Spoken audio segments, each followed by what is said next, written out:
On behalf of the Director General USI, I, Commander Bhavna Salaria, extends a warm welcome to each one of you present here to Day 2 of the Indian Military Heritage Festival 2024. Through this festival, we honor the valor of our defense forces, preserve the legacy of India's military history, and foster a culture of resilience and unity. It is a pleasure to have you all here for this important discussion on India and aerospace power. Discover how advancements in aerospace technology pave the way through a more resilient, self-reliant, and stronger India. Our esteemed panelists shall provide invaluable insights into our nation's journey in the aerospace domain. This session shall focus on India's progress within the sphere of aerospace technology over the years and outline the next steps for India to achieve the vision of Atmanirbhar Bharat in this critical field. May I request Dr. Ashik Ahmed Iqbal to please join us on the stage. Dr. Ashik Ahmed Iqbal is a historian of modern South Asia. He is the author of The Aeroplane and the Making of Modern India, which studies India's transformation from colony to sovereign republic through the prism of aviation. He has also written articles on history for general audience on a number of platforms including India Forum, EPW Engage, and Teacher Plus. Dr. Ashik hails from the hill station of Ooty. He took his BA in history from Loyola College, Chennai. He received his MA and MPhil in modern history at Jawaharlal Nehru University, New Delhi, and also holds DPhil in history from the University of Oxford. He has received multiple scholarships, including the Felix Scholarship, the Royal Historical Society Marshall Fellowship, and the Maulana Azad National Fellowship. Please join me in welcoming Air Marshal Anil Chopra, Param Vishesh Seva Medal, Ati Vishesh Seva Medal, Vayu Sena Medal, Vishesh Seva Medal on the stage, please. A fighter pilot, qualified flying instructor, test pilot, and a pioneer of Mirage 2000 fleet, who has commanded a Mirage 2000 squadron and the Flight Test Center, aircraft and systems testing establishment of the Indian Air Force. He has been the team leader of MiG-21 Bison upgrade project in Russia for over 4 years. He has commanded operational air bases in both western and eastern sectors. He was head of Indian Air Force in JNK and head of operational inspections of the Indian Air Force. Retired as Air Force Officer in Charge Personnel, he has been a member of the Armed Forces Tribunal, Lucknow Bench, and member of the Executive Council of Jawaharlal Nehru University. He is former Director General's Center for Air Power Studies and avid writer who has more than 950 articles published in various magazines, newspapers, web portals, and books. He is often invited for TV debates on both English and Hindi news channels as defense analyst. He is also on seminar and university lecture circuit. Currently, he is a strategic advisor aerospace with Society of Indian Defense Manufacturers.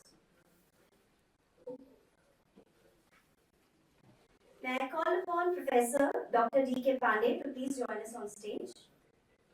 Professor Dr. D.K. Pandey was the group captain in Indian Air Force. He has served the Indian Air Force for more than 3 decades. He has experience of more than 2,500 air combats. In the course of his service, he undertook area operations in the Western, J&K, and Northeast sectors. He has commanded 6 air defense units and was awarded Best Unit Trophies twice. He was Director Air Staff Inspections and retired as Director Joint Control and Analysis Center. He was commended by Chief of Air Force and Air Officer Commanding in Chief Western Air Command and Southwestern Air Command. He was Associate Dean and Professor at the School of Business at Garigotias University. He has written more than 100 research papers for journals and websites. He is currently a Senior Fellow at CAPS, a member of the Advisory Council of Greater Noida Institute of Technology, and a member of the Advisory Board at Foreign Policy School, New Delhi. His study areas are air power, international relations, and strategic geopolitical dynamics. To moderate this session, I request Air Marshal Dr. Rajiv Sachdeva Adi Vishish Seva Medal to join us on stage. Air Marshal Dr. Rajiv Sachdeva served as Deputy Chief of Integrated Defense Staff and officiated as Additional Secretary at DMA, MOD.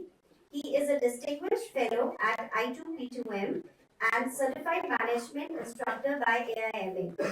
Other joint appointments were co-chair DIATF with US for development of niche capabilities, officiated as chairman of DCMG, and steered the project for NFS and DCN. Sir, I request for a group picture before we start the panel discussion, please.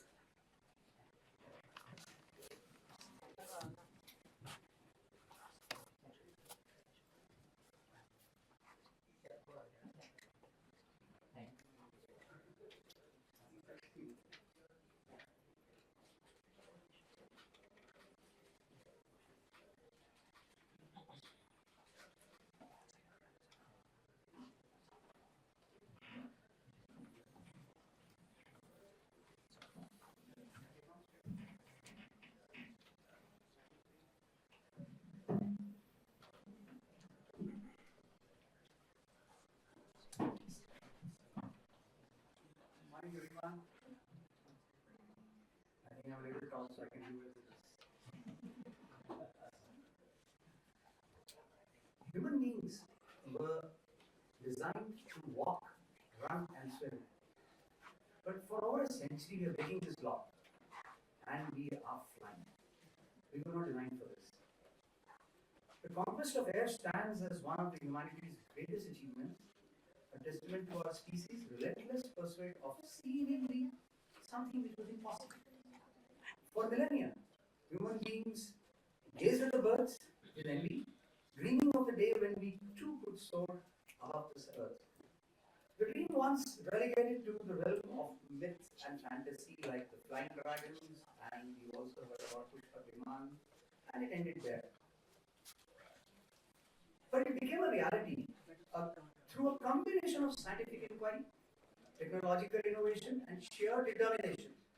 The journey to human flight was not a straight path, but a winding road of trials, errors, and incremental progress.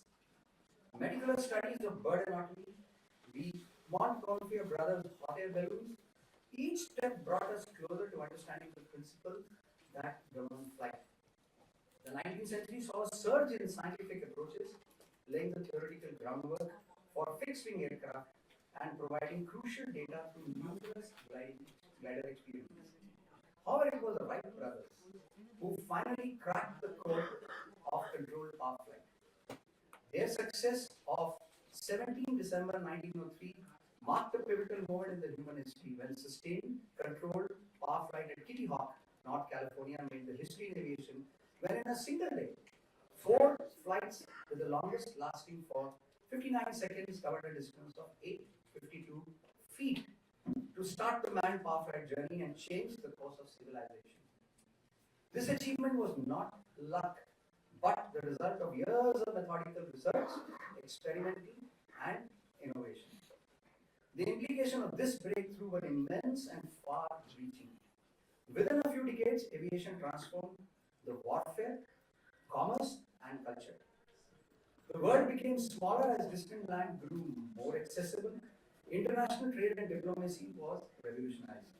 The aeroplane became a symbol of modernity and progress, capturing the public imagination and inspiring a new generation of dreams and innovation. In 1905, the Wright Flyer 3, within 2 years, achieved a flight distance of over 20 miles, and the first passenger flight was held within 5 years in 1908. And soon in 1911, the first transcontinental flight across the US was flown. Well, India was not left behind. December 1910, 3 knockdown kits of aeroplanes arrived at Karachi port. They were assembled, and the first flight of aircraft took off to the Indian skies from Allahabad. On February 18, 1911, the first commercial flight in the history of Indian aviation took off from Allahabad for Naini, just a distance of just 10 miles, and holds the distinction of launching the first airmail in the world. The Great War of 1914 to 80 accelerated the aircraft development and saw rapid advancements in aviation technology due to military needs. This period saw the development of faster and more reliable aircraft as well as innovations like machine guns on airplanes. World War II led to further advancement in aviation, including innovation on jet engines and improved aerodynamics. Late 20th and 21st century have seen a focus on safety improvements, fuel efficiency, and environmental concern. Military demanded aircraft with electronic suits, enhanced war-fighting capabilities, and survivability. Well, today we deal with the subject of India building its own aircraft, both for the civil and military use. For this, we have Air Marshal Anil Chopra, Group Captain Dr. Dinesh Pandey, who not only edited the book Road to Atmanirbhar Bharat in Aerospace, but also contributed a chapter or two in this book. Well, I was lucky and honored when I was also asked to contribute a chapter in this book, and the chapter said Need for Indigenous MRO in Facility in India. We also have on the panel Dr. Ashik Ahmed Iqbal, who published a book titled The Aeroplane and the Making of Modern India. Dr. Ramachandra Guha, who is a well-known historian and has published over 5,000 books on history, complimented Dr. Iqbal and said, and I quote, "In viewing the aeroplane as a signifier of modernity and of state power, the book covers a wide canvas, deftly blending social and political history with the history of technology. It closely documents the role of the aeroplane in war and in peace, in private and in public hands. It bridges the colonial and the post-colonial divide and takes seriously the aft-neglected princely states. It provides rich insights on patterns of work, recruitment, and organization in the emerging industry. Although this book is a deeply impressive debut, but a very fine young historian." Unquote. So now let's get into the minds of this young historian, and I'll request Dr. Iqbal to take us to the period when we were under the British rule and were still able to prove ourselves as a leader. Over to Dr. Iqbal.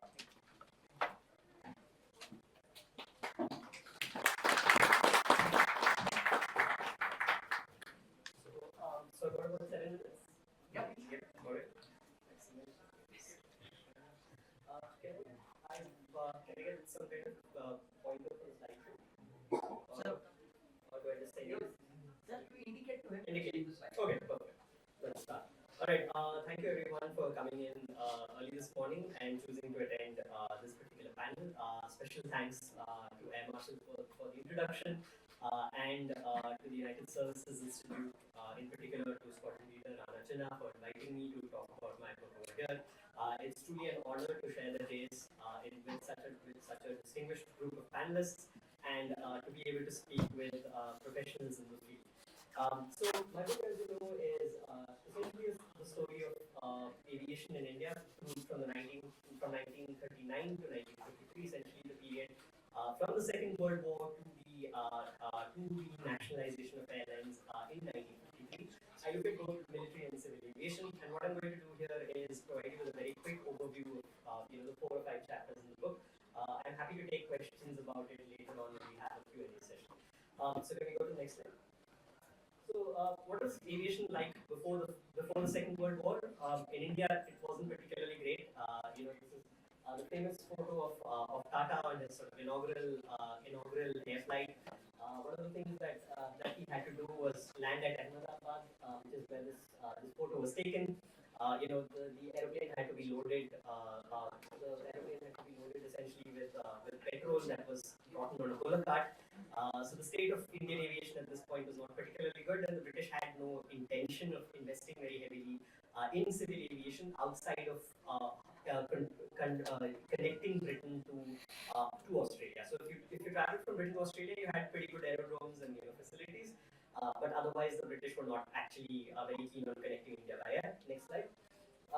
Meanwhile, the state of the Indian Air Force was even worse in certain ways. The British created the Indian Air Force explicitly for the purpose of keeping Indians out of the Royal Air Force because they wanted to keep the Royal Air Force white. Initially, the plan was to give India only one squadron, actually to give India only one flight of aircraft. They were given the Westland Wapiti aeroplane, which you can see in this image. The Westland Wapiti was an outdated aircraft which was referred to even by the British as the water pity aircraft. It was truly one of the most ramshackle aircraft ever flown. Often Indian pilots, when they sort of flew on the Westland Wapiti, carried pigeons with them to send messages back. The plane was not equipped with radio. The plane often had to kind of be pushed into place. It had starting troubles.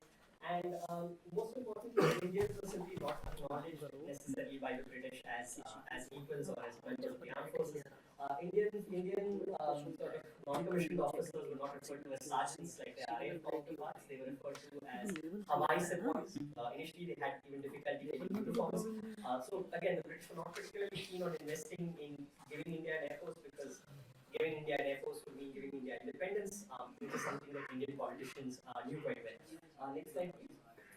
So essentially, I'm just going to do a very quick run through of what the book entails. My first chapter argues that the Second World War really sort of revolutionizes aviation.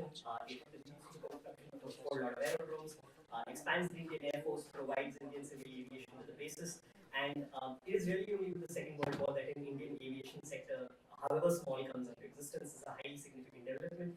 Next slide. The second chapter I looked at partition and how the partition of India played out, both in the Indian Air Force and how the Indian Air Force sort of affected partition. Next slide. So this is of course 15th August. Huge flyover. You can see the IAF is already kind of part of partition celebrations. Next slide. But of course, the happiness of independence is tempered by the tragedy of partition. Even as Indian Air Force was itself being partitioned into two halves, IAF planes played a critical role in conducting reconnaissance missions, in restoring order, and above all in transferring very important cholera medication to camps that were overwhelmed by refugees. They probably saved tens of thousands, if not millions, of lives with these very important operations. Next slide. The IF itself, of course, was split into two. I got my chapter at Shakti, partly because number one squadron, which is very long, the only squadron in the Indian Air Force, basically gets split. The Pakistanis disbanded in Pakistan. The Indians will raise it later on in the 1950s again. But when the Indians raise it, it will no longer be called Ittihad Mein Shakti, it will be called Ekta Mein Shakti. Next slide, please. The third chapter looks at essentially the war in Kashmir, how this plays out. I don't need to introduce this sort of audience to the importance of air power in Kashmir, but very broadly, the argument I make is that air power played a very important role in managing escalation. Right, both India and Pakistan didn't want an all-out war in Kashmir in 1947-48. It probably would have ruined the subcontinent. So essentially, by using aeroplanes, the Indian government was able to overcome certain red lines and to keep the war going for as long as it did. Next slide. The fourth chapter, slide after this, please. Next slide. Yeah, so the fourth chapter looks at the Maharajas. I look at Mysore, Hyderabad, and Jodhpur. Here you have Umed Singh, who you can see in his two avatars. One is Maharaja, and the other is Air Vice Marshal of the Royal Air Force. The Indian kings invested very heavily in aviation, and if you look at the top aerodromes in India outside the metro cities, they are in Jodhpur, they are in Hyderabad. So the kings were very, very deeply invested in aviation, and the reason for this is because they hoped to be independent one day. They also wanted to show that they were modern, that they were not sort of outdated, and that they had a place in South Asia after the British left. Next slide, please. This is a very nice slide where you can kind of see, modern aeroplanes with sort of traditional Jodhpur properties. Next slide. So the final chapter is a chapter where I look at the last 5 years of aviation and how that played out. I talk about how nationalization is really, really important. Next slide, please. So you can see sort of Nehru here. He kind of sees aeroplanes.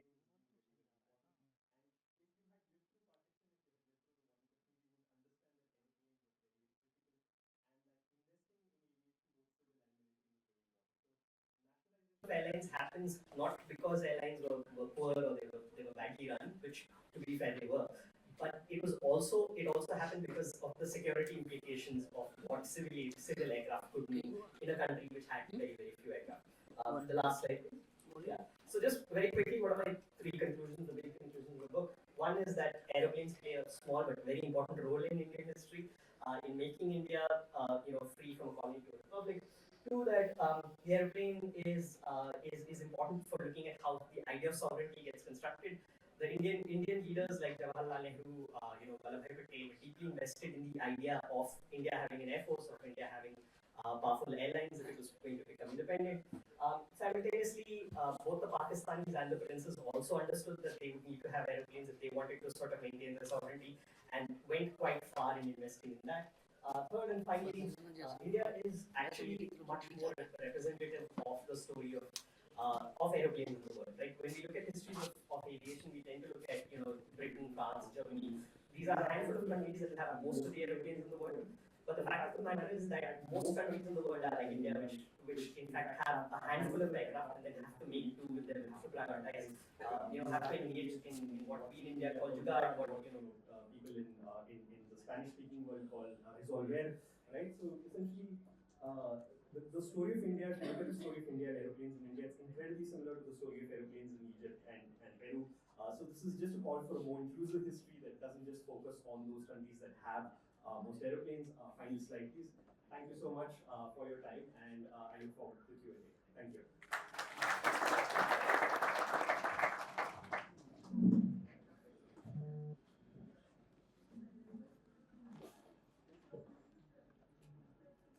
Thank you, Iqbal. Like he just, for the NCC cadets, he just mentioned that we must be all knowing about what happened in 47 with the Kashmir War. If the Indian Air Force had not stepped in, then today we would not have proudly said Kashmir se Kanyakumari tak Bharat hai. Maybe we would have said Pathankot se Kanyakumari tak Bharat hai.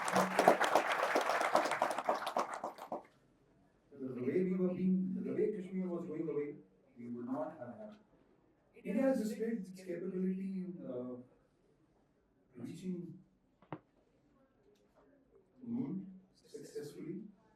We've got the most innovative Mars program going on, and we are ready to send humans to space. However, we are still delivering less than 50% of the military requirement of this country by Make in India, and that to a very low-end technology.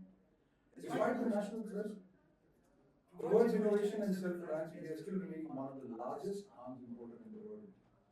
On 13th May 2020, Prime Minister Narendra Modi said that the country should view the COVID-19 crisis as an opportunity to achieve economic reliance. In his address to the nation, he stressed on the importance of promoting local products and named the mission Atmanirbhar Bharat Abhiyan. The mission was not also expected to complement the Make in India initiative, which intends to encourage manufacturing in India and focuses on the importance of promoting local products based on 5 important pillars: economy, infrastructure, system, vibrant demography, and demand.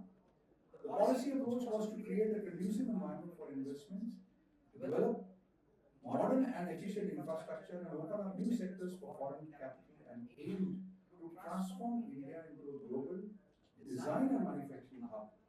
The book, which I've just shown to you, wrote Atmanirbhar Bharat. I forgot, because initially when I was supposed to talk about this book, there were 3 authors on the book, but there's a 4th author that's sitting right here. He's also contributed a chapter of this book, David Watts. The book gets a compliment from the air chief, and he says, and I quote, "This is a comprehensive analysis of the core competencies and technology India must develop to join the ranks of the world's leading aerospace nations. This book will be an invaluable resource for policymakers as we strive to position India as a prominent player in the aerospace industry." Unquote. Former DGMO, what he says, I quote, it is a relevant and significant addition to the discussion on India's aspirations in the aerospace field that this book addresses. The incisive analysis of essential technologies and capabilities provides valuable and implementable policy recommendations. Unquote. Guru Captain Pandey will now tell us about his contribution to the book, and he was the one who was actually stitching all these chapters together. Over to you, Dinesh.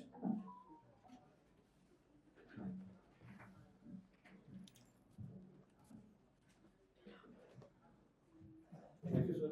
I don't know how much I deserve it. Thanks for getting me here and allowing me to share my thoughts on what we have undergone in a period of about 6 months or so. Actually, before going to deep dive. First, I will cover the chapters, how much invest lately. We divided the books in three parts. First one was giving impetus to aerospace warfare, wherein we covered aircraft engines, aircraft production, all the vital aspects of actual operations. Then the six rules of aerospace operations, the various support systems, how they're making aircraft to fly in the air, especially aero engines, approximates and PW, then designing next generation aerospace technology, and finally it was supporting aerospace warfare, wherein we have gone for network-centric warfare communication systems, and one of the promise, because very soon we'll be getting about 200 aircraft plus, and the critical maintenance aspect is going to be very vital. So environment was very important, and it was Mrs. Deva here who was the person who in detail giving the deep insight of the environment department, which basically don't represent. And very soon you will see how policymakers are going to create the ecosystem for required. Then integrating private players into the defense mission ecosystem, because we have seen the private sector, a lot of technological innovations, many startups in come. We'll just go and see the numbers also, because our endeavor was to give basic insight how this whole ecosystem has been created till now, and whether it is really productive or not, and what are the bases required, what are actually initiated to get the required output. The interesting part is all these 12 chapters has given the deep insight, problems, challenges, as well as the way ahead. What Indian Air Force, as well as India should do to get the required mission accomplished objectives. Atmanirbharta self-reliance, along with the defense research and development in design and manufacturing, holds significant strategic importance in the current warfare landscape of war. Recent military and geopolitical developments have highlighted the vulnerabilities inherent in global supply lines. Recently, military and geopolitical developments have revealed the fragility of global supply chains. The conflicts like Azerbaijan, Armenia, and Russia, Ukraine have estimated that UAEs and CUS counter BS, how we going to counter the basically unmanned threats which are going to be seen by our forces. Will be game changer in contemporary warfare. Learning lessons from these conflicts, all nations appreciating RUC threat are going for either production. Next slide, please. Next slide. Just see this here I'm trying to show you the countries which are already taking a lot of active acquisition process, as well as the orange color, purple color is indicating again now. So the color, the whole globe you can make out that most of the countries are initiating action to either reduce or acquire the drone systems.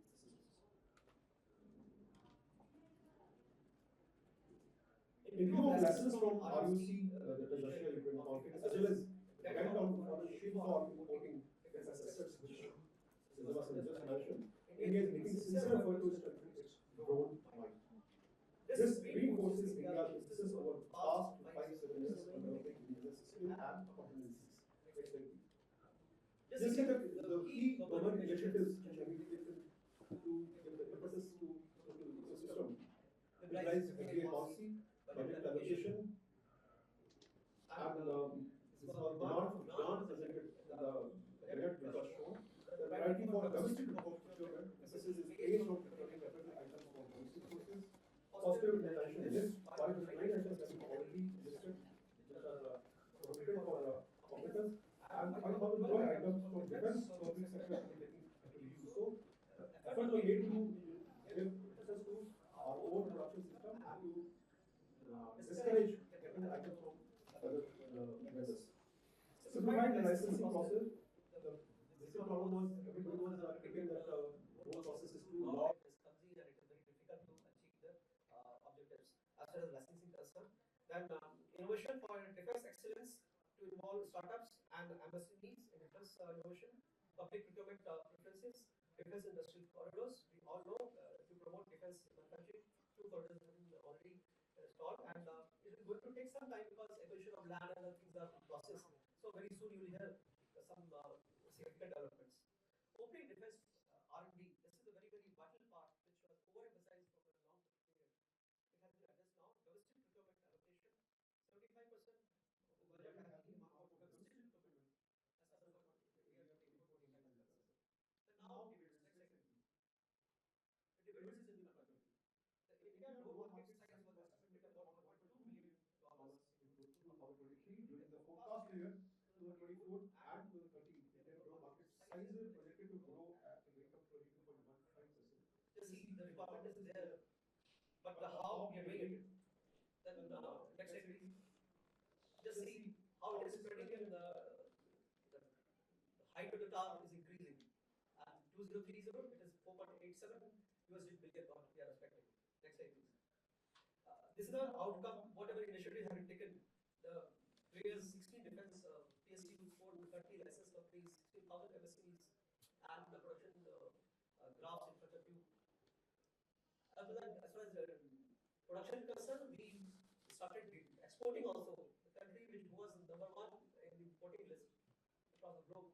Now we are importing to more than 100 nations, and USA, France, and Germany are the first three highest takers from us. So dividends are there. Next slide, please. Now, as far as my chip is concerned, unmanned aerial systems, for long we were importing all our UAVs and drones. And DRDO was given the task, but it took a lot of time, and many Indian UAVs could not be inducted in armed forces. We all know, as we have learned lessons from training context, future is unmanned and drones have to prove their drones very cheap and effective force multipliers. The critical components remain still important. And the Drone Federation of India is coordinating for the Indian manufacturing system. Let's see how much they can do out of this. Next slide, please. Then what is the next report? The ground reality is Atmanirbhar Bharat. That is Atma Nahi Bhai. Why? We are saying Atmanirbhar Bharat. Atmanirbhar Nahi. Atmanirbhar Bharat. So we are not satisfied. Although graphs we have shown how things are increasing.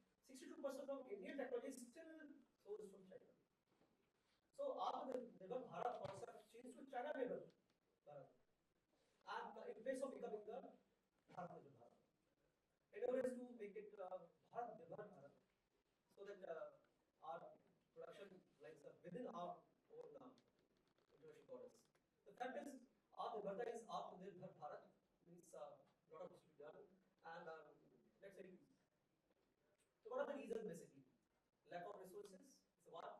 Most of the items which are importing because they are not available in India.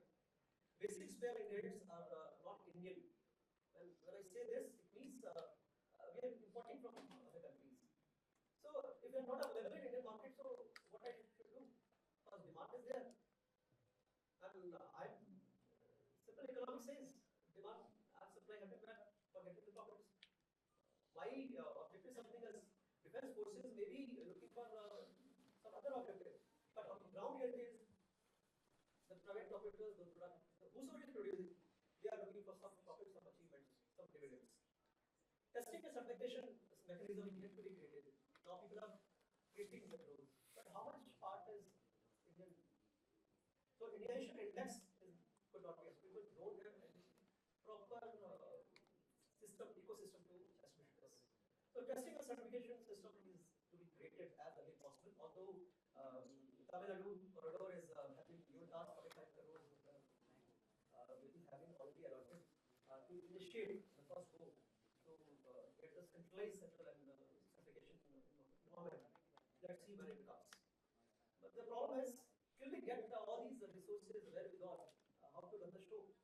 So in case of getting items from China, because we know how China has gone inside are all the documents and the privacy aspects and data security, all those aspects are highly compromised. Not in India, in other countries wherever China has gone. So what is recommended is, let's explore the non-Chinese origins where these spares are available, and definitely all these systems have to be exposed to electronic warfare environment, because how soft kill has taken control in Russia-Ukraine conflict, we all know. So parallelly when we are designing, then we must look after all the aspects. The comment is, make it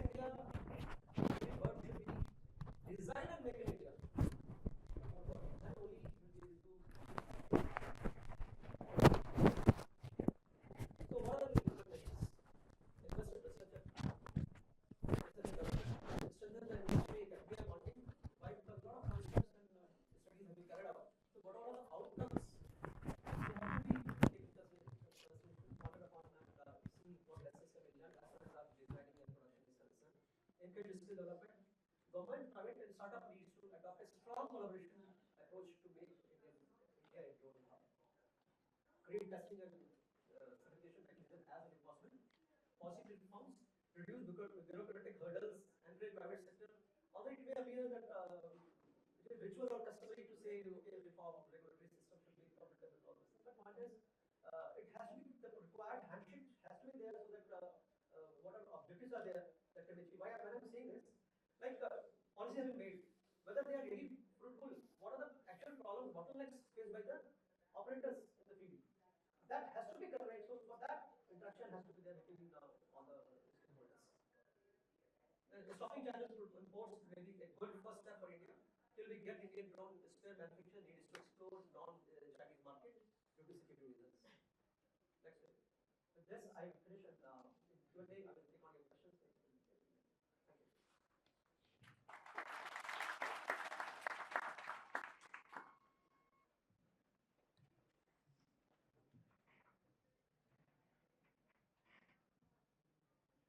Way back in August 2020 was the first negative import list came out of the government of India, which is now known as positive indigenization because the negative word sounded very negative. Though it actually meant, it came out from my office when I was district PK and FD and secretary to the Defense Acquisition Council. What we did, we picked up what all we buy from the plot, interacted with the MSMEs and found out, ये India में बन सकता है कि नहीं बन सकता है? And how much does the fall require and what it is. So that's how the list came out, 101, thereafter became 108 and so on, and I think today we have 400 plus. Direct imports cannot happen unless the RM says yes. And PSUs, DPSUs have been given a list of about 2,500 items that you will not buy this as your ingredients to produce your product. Now I ask a question to what Dinesh has just mentioned. What if tomorrow the government says nothing will be imported? Are we self-reliant? Can we have even a bullet made without the international help? Is that possible anywhere in the world? Anyway, that's been discussed.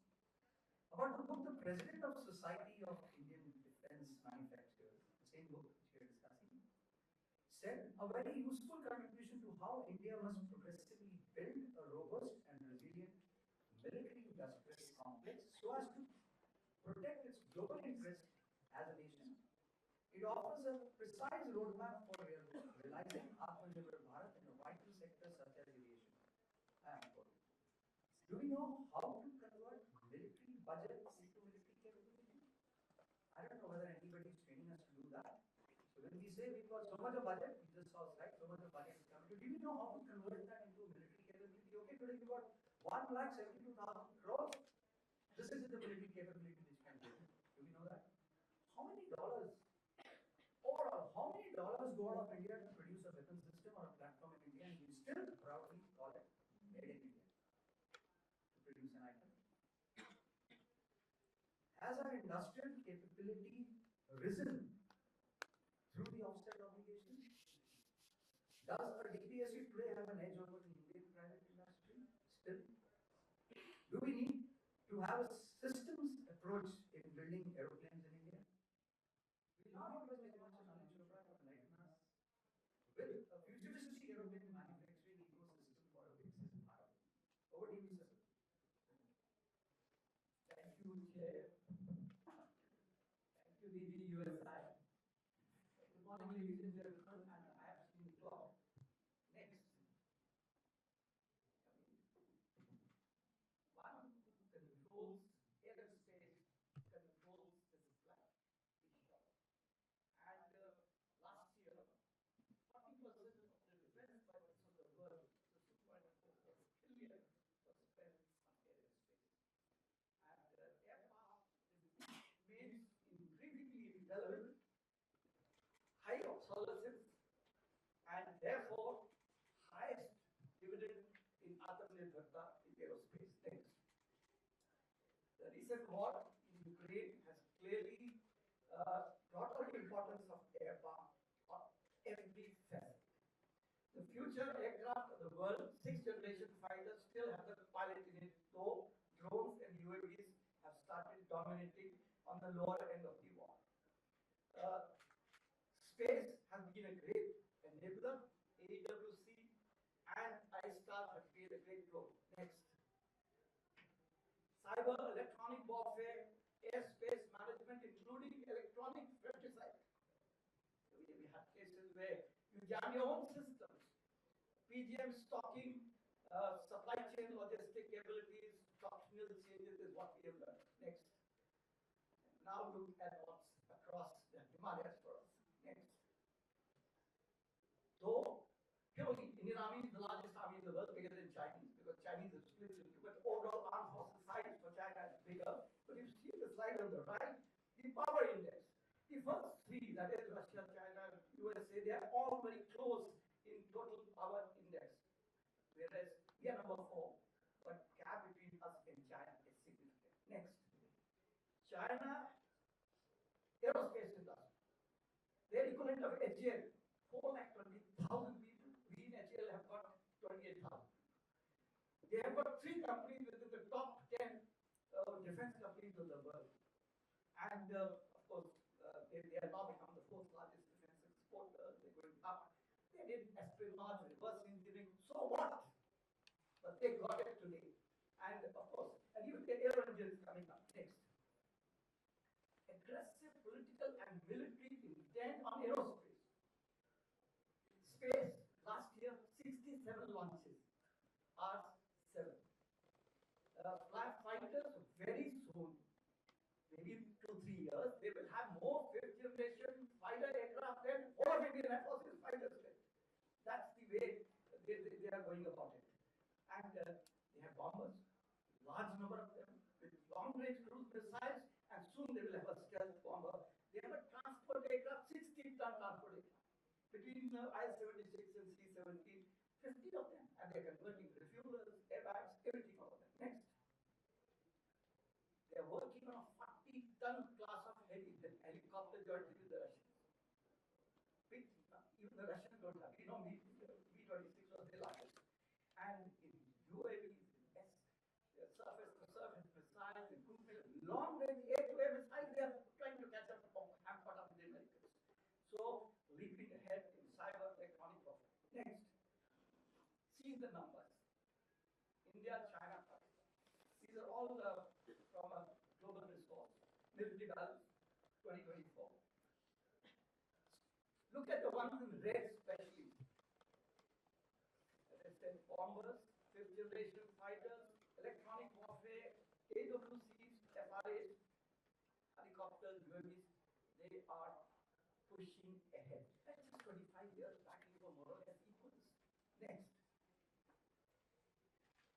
China's advantage in air, as I said, bombers, air-to-air missiles, long range, huge infrastructure in Tibet. There's one airfield in Tibet, it is the longest runway in the world, next to Xinjiang. No, please go back. Yeah. Okay. So, space, global navigation system, the whole globe.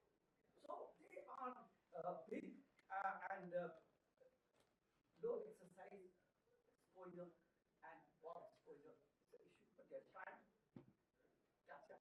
It's still far. Next. And we all have talked enough, and everybody has written in all kinds of journals. We have the advantage of everything. Well, we have it.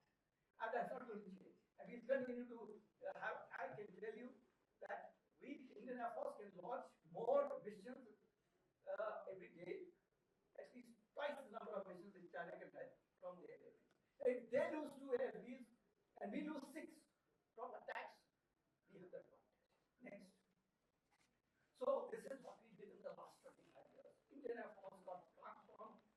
Everything that's listed here happened after that. And that's significant, but not significant enough.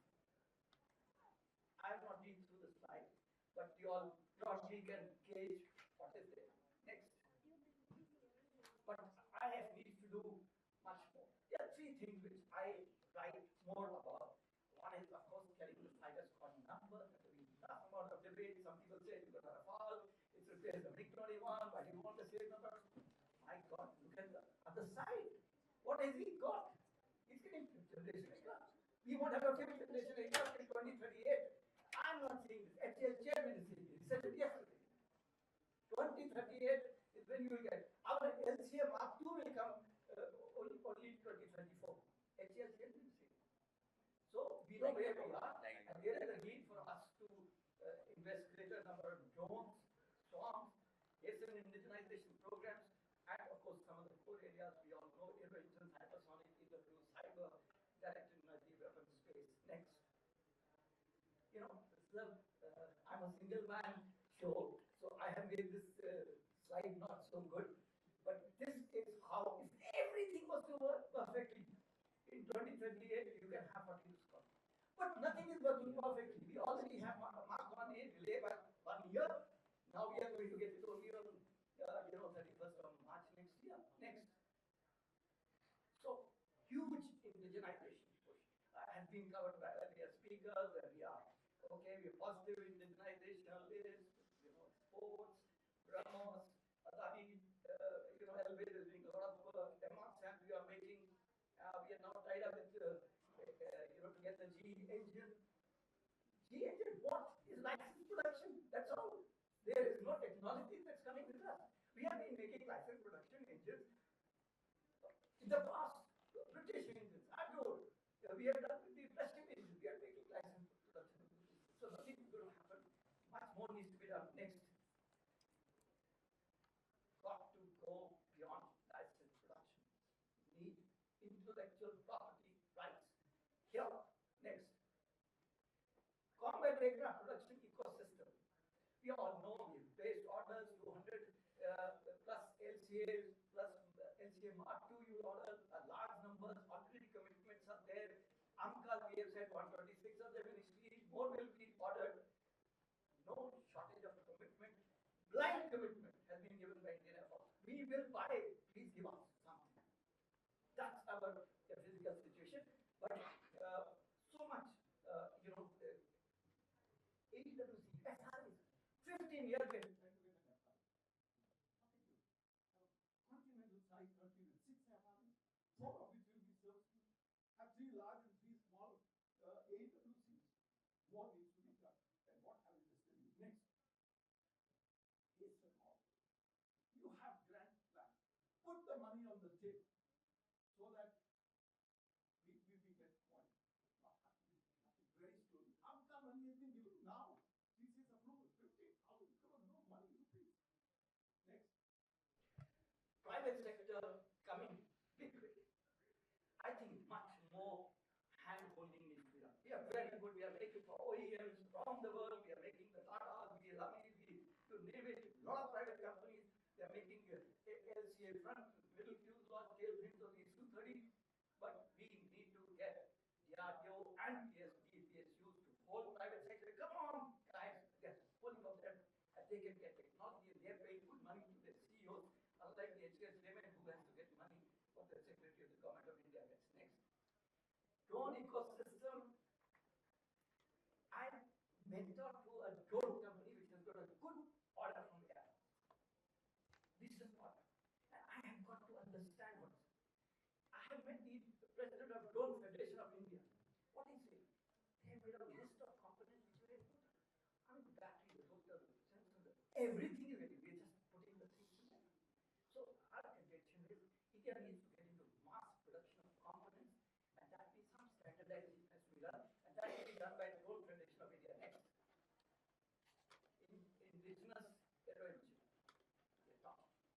8 to 10 billion is what Safran stroke, Rolls Royce are asking. 8 to 10 billion. They will sit to me. Your IPR, what will be the arrangement?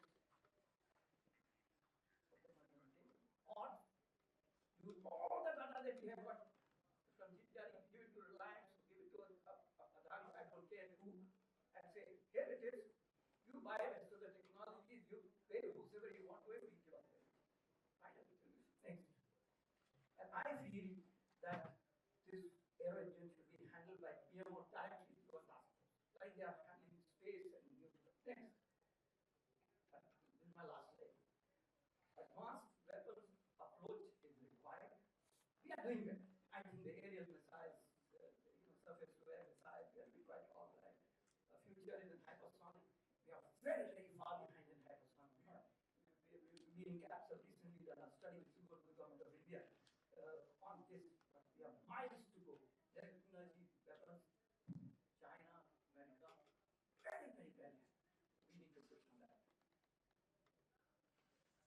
supply chain issue. Sorry, this is my last.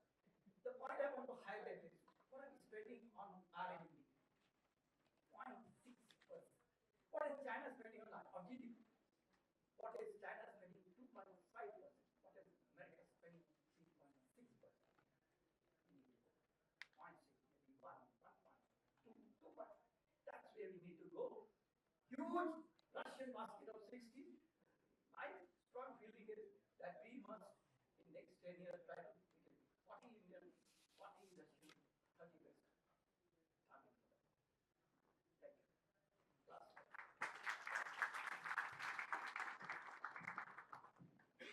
Thank you, sir. Ashik, I'm sure you were talking about Wakiti, and Master Chopra must have scared you from Wakiti, where we have reached today. That's not even 100 years. I was just mentioning to him that I commanded one squadron, which was there only, and for which was 9 years, also during the time of duty, and I was the commandant during the platinum duty. So one squadron, great, I enjoyed it. And April 33, when the first flight of the one squadron became an Indian squadron with 5 pilots and 1 adjutant, because 6 of them went abroad and only 5 could complete the course. That was a very interesting story, if people don't know. 6 young boys were selected to go and get trained abroad as pilots, and only 5 got trained. Why? Because the 6th one couldn't reach the rudders. His feet were so short, his legs were so short. And those days we didn't have rudder pedals which could be adjusted front and back. So he had to be grounded because he couldn't apply the rudders. So that was the case, and that's all 6 of them commissioned and came back. Well, we'll throw some questions from my side to all of you, sir, and whoever takes it on. The public sector has successfully built a fighter aircraft, and it is taken all over the world. And I say because Choki sir has been involved with that aircraft. That aircraft is actually good.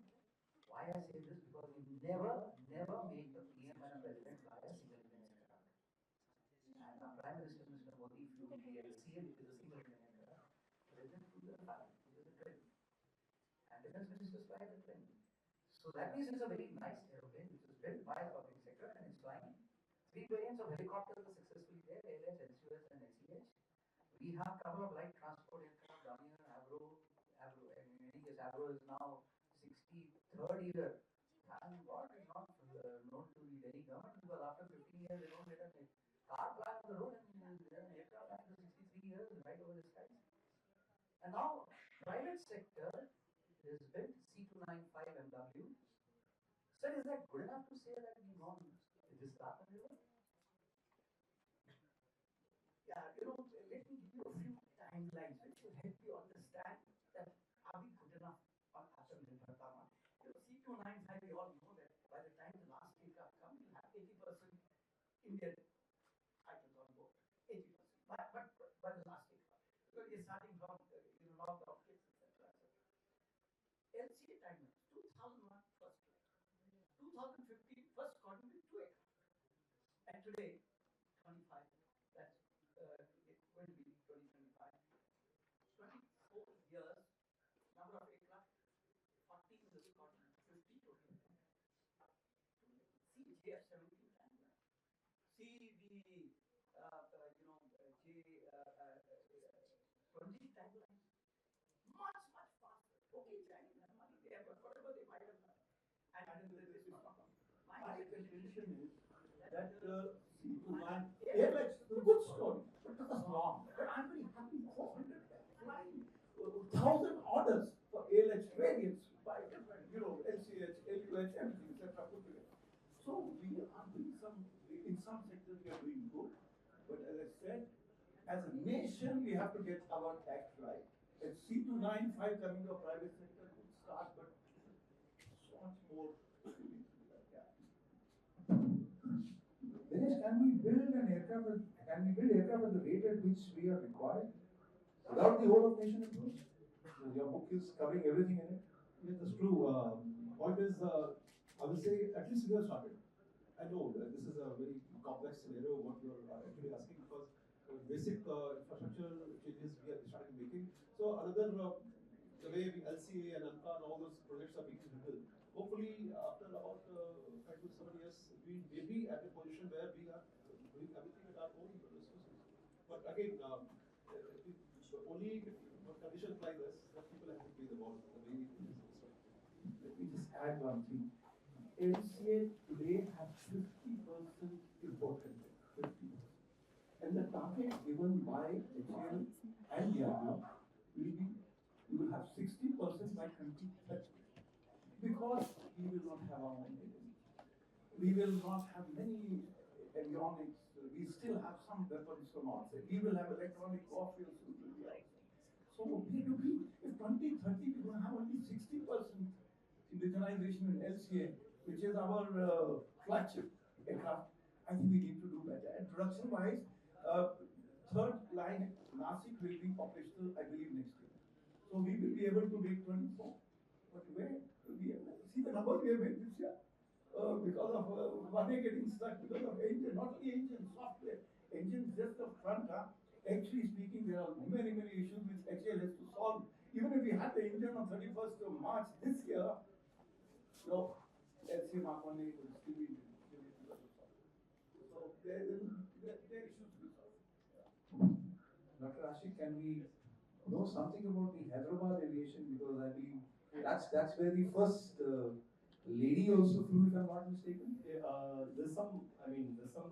I just wanted to break the monotony of going ahead. So let's get on to the history also. I'm learning a whole lot, and it's very interesting to hear about all this.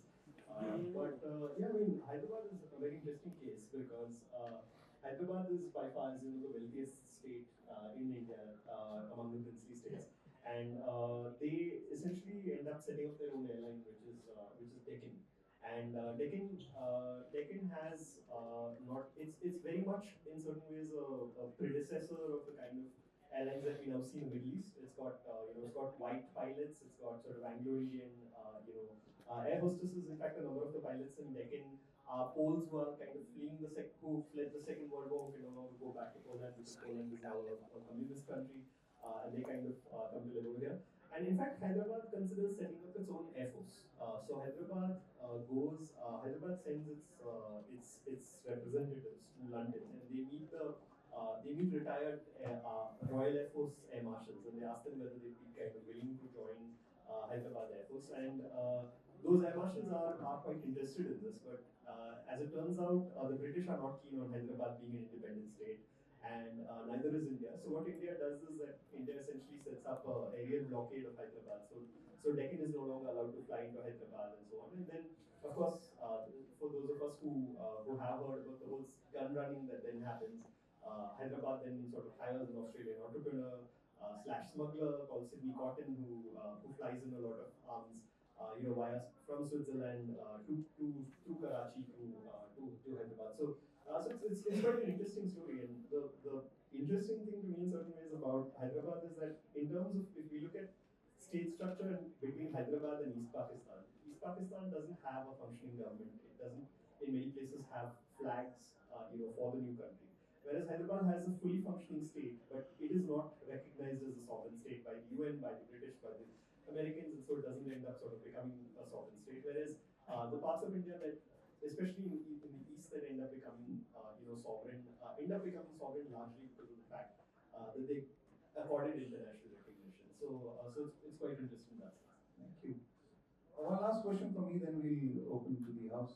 So we have institutions to train the CAs, doctors, lawyers, and other such professionals. Navy is undergoing courses in US to learn how to design and build ships, despite building their own ships all through. Don't you think we need an aviation training institution to help visualize, design, develop, manufacture, and finally market the aeroplanes in India, sir?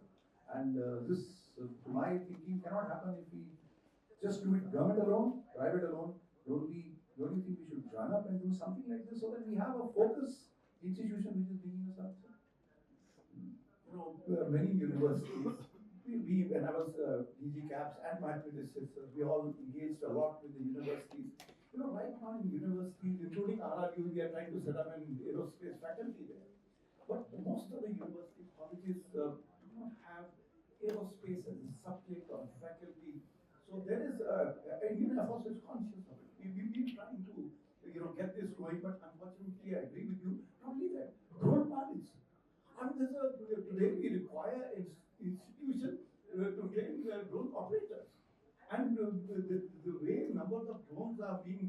at vice chiefs levels and deputy chiefs levels now by the three services. We are delivering drones, but operators are required. So there is an issue, what you are saying, that we need to have more, IIT, Kanpur, Kharagpur, two, three of them are doing ISCC, IASC. They are doing some work, but much more needs to be done. I think. So their focus will be more on engineering, not on just the vertical of. Any questions from the audience?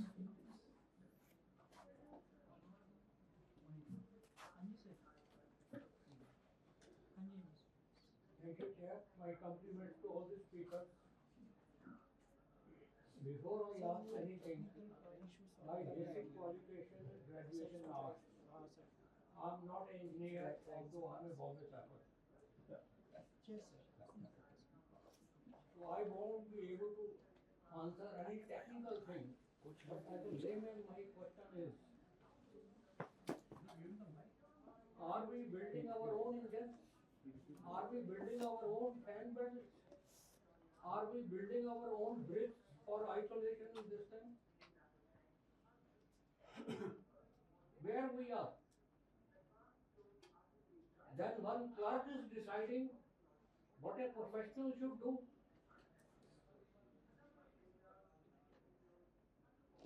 Other thing I just forgot. About human assets. I think somebody was mentioning about fighter pilots and all that. Irrespective of all the advancement and all that, you can't replace the human being. You cannot have the thing without a pilot, irrespective of any advancement. I remember, I think 1970, one movie came, 1001 Space Odyssey. In short, computer said, I have been programmed. I'm a computer, I'm doing whatever I have been programmed to do. You are a human being. You can think, I cannot think. So question. Is there comment? I was just asking you where we are. Yes. Even LCA you are mentioning and all that. Unless USA gives the engine, we cannot do anything. Eurofighter, we are not this thing because it has got an American engine. And America has all the chips and all that, it can immobilize all the military aircraft. Even during Carbon War, America shifted the Google positions. And our pilots, though they were correctly doing it, it was going on away from the desired targets. And yesterday I mentioned, I'm just repeating for the sake of repetition, what we are doing about the human assets. Are we safeguarding it? There's so much adulteration. Suppose you just see young boys, girls and all this thing, just 5 or 6 years, they're having sex. Thank you, sir. They are having sex.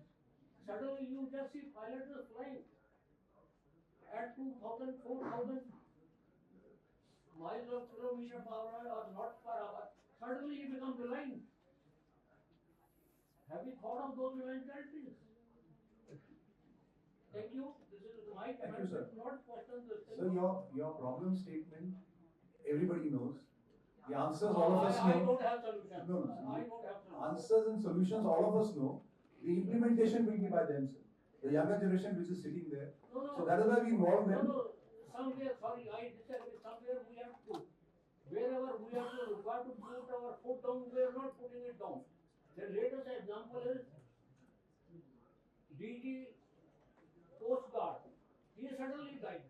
Why died? Because for everything we say yes. We never say no, it cannot be done, or it is the wrong order. Sorry, I'm just Yes, sir. making this between We'll have the DG US side. I think I speak loudly. So my question is to Air Marshal Chopra, who is at the helm of affairs in terms of, philosophizing and conceptualizing Air Force issues. When you read any foreign literature today, people are talking about air missile, integrated air missile system. US anywhere. And today, whether it is surface to air to air missile, or the force multiplier, everything is making an impact in the space, in the air. What is India's evolving uh, air missile defense system? Do we really have a very well crystallized philosophy? And what are we working in the direction of having more missiles and integrating them with the air, including the missiles which are held by ground forces? You know, I must tell you, many years back, as an Air Vice Marshal, I was head of a Tri-Services Committee called Air Space Management, in which how we integrate the ground systems, even airborne systems of the Army, the airborne systems of Navy, the naval surface forces, naval aircraft, Indian Air Force, all three services, including Coast Guard and Army. These committees have been sitting every 7-8 years. They come up with a huge document which is approved by the MOD and with all the three services have got. And yesterday I met an Air Vice Marshal who told me that the similar discussion is going on, which is, we have seen as a head of inspection in the Indian Air Force. I know that we did lots of joint exercises where fire control orders, is the gun free or the missile free for the army, is the coordination of the airstrike passing over the technical battle area. So this kind of exercise with missiles, guns of the ground forces, their helicopters, their drones is there. It's in place and it's being revised every few years. And so the airspace management, and as I talked in my district, electronic first side is the next. Because the army will jam anybody in their, brigade area. And if the aircraft are going to be jammed or there's something which has been fired from the air is jammed, which is happening in Ukraine, again and again. So therefore, I agree with you that this is an exercise which is been on for years. I have been part of this, but it has become better and better and better. Currently. Thank you. So something is called ICCS. You must have heard the concept. This is already looking after the resource management as far as these assets are concerned, and depending on the threat perception solution we look for. Now, the most important part is all stakeholders are required to update the inventory on the system. If data handshake is not there, the decision making will be impaired. So, policies are there, systems are there. Now we have to see how we can instrument that. Sir, one quick question from this side and last one from the other. And at time we overshot by 2 minutes, so that's why we need to. I think then I'll. Is it coming from the cadets? Yes, sir. One cadet can do it. Yeah. No. You can ask your question. You don't require a mic. NCC cadets don't require a mic. Carry on. Again, sir, I had sir speaking for the past for the aircraft and you spoke about the present. My question is that in the past and the present, scenarios were different. But what was the thing that was stopping the government from spending more money of its GDP on Air Force? And the second question is, sir, you being that many operations, have you ever felt that is it only the courage that requires to be on the front foot, or what you spoke about the resources and the technologies that we should have? Is it bringing us on a back foot? In the future generations, is the courage and the skill set the only factor that will decide we will win or not? So what's your thought on this? Firstly, I must tell you that the government has, of course, too many priorities, poor country, large population, we have to look after everybody. So, we are seeing growth of the defense budget. Is it beating the inflation? It is. So our defense budgets, the capital budgets going up in a reasonable way, they are. But still, considering the threat, we need to have money. But what Marshal Sachdeva said in his opening remarks, bang for the buck. Are we being able to convert the defense budget, whatever it is, into integrated capability between the three services is the question. And it's being talked of in the security establishment, and I presume somebody is looking at. Sir, we talked about platforms and unionization moving on that. What about the ammo part of it, the ammunition? That is the bombs, the missiles, what is the status on that front? Engineering, self-reliance, what is the import? each service has worked out how much of, depending on what the government directive is, to front war, how long, whether 30 days of intense, 60 days of slow war, whatever government has given. But now we know that 1,000 days over in Ukraine, the war is not finished.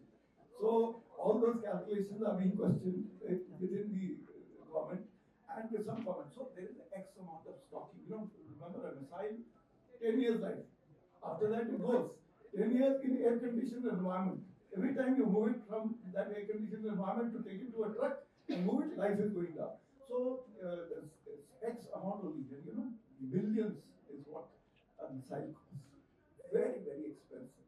So therefore, supply chain, make more and more in India, reduce the import dependent, is being spoken of, is being looked at. Much more needs to be done. Yes. Thank you, panel. India is soon going to be the third largest economy in the world. The first largest economy in the world has got, if I'm correct, 5,000 airfields and over 1 lakh aeroplanes. And the second largest economy, Marshal Chopra just told us how they are growing.